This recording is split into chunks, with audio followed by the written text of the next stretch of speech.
अच्छा, मुझे जो सोनू निगम साहब के बारे में एक चीज़ अच्छी लगती है वो है उनका दुरुस्त तलफ़्फ़ुज़। ये ना ज़्यादा सिंगर्स में देखने को नहीं मिलता है। मतलब ये कॉम्बो कि आवाज़ तो ऑफ़ कोर्स आपकी खूबसूरत है ही, लेकिन तलफ़्फ़ुज़ भी दुरुस्त है।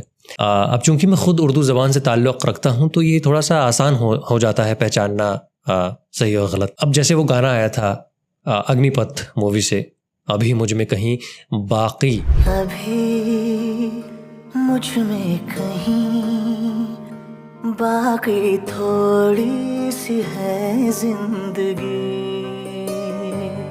तो जिस खूबसूरती से, जिस तरीक़े से इन्होंने बाक़ी लफ्ज़ बोला था गाने के अंदर, वो काबिल तारीफ़ है। मतलब ऑफ़ कोर्स आवाज़ तो है ही उनकी, एक अलग दुनिया में ले जाती है जो आपको, फिर उसके बाद जो वो सोज़ उसके अंदर पैदा करते हैं, जो आवाज़ है, जो इमोशन है, वो तो एक लाज़मी तौर पर आपको एक अलग दुनिया में तो ले ही जाती है।